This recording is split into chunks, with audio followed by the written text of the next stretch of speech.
These delicious vegetable fritters are simple and easy to make, and they're gluten-free as well. So what I'm using is some plain gluten-free flour. I've got some carrot, courgette, spring onions, eggs as well, and some seasoning and some cumin seeds as well to give it that extra bit of flavour.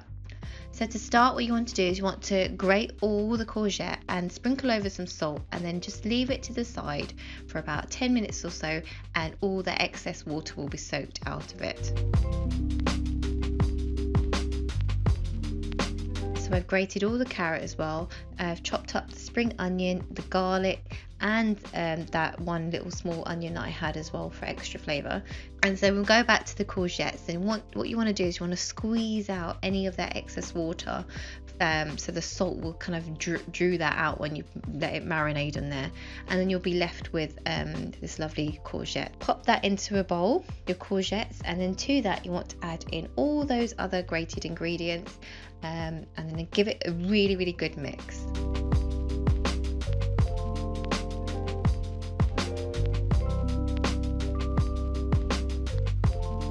Sprinkle over those cumin seeds and a little bit of salt as well, and then you want to add in the flour and give that all like a generous light mix as well.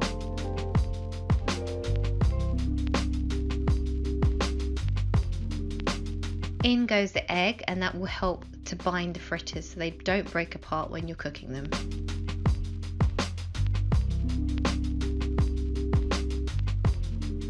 So on the side, a great recipe I use is I make a coconut yogurt, garlic and chive dip. Really simple, just mix your yogurt with the chives and the garlic and a little bit of salt or pepper to season, and that will be a great dip for the fritters.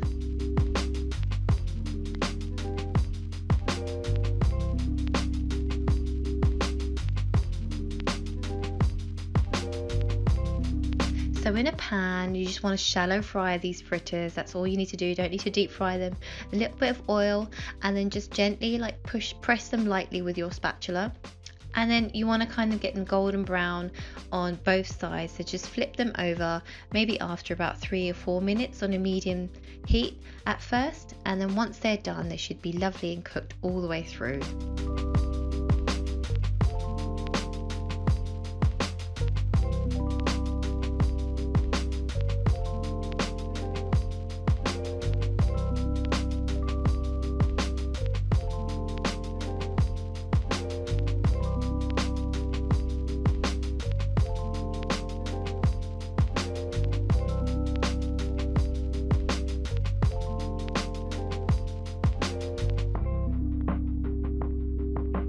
So serve these fritters with that garlic dip, and even have some tomato salad, which I made in one of my other videos. Yeah, and it's a great recipe for when the weather's getting a bit more warmer as well, lunch or dinner. I hope you guys enjoy this video. Please like and subscribe for more.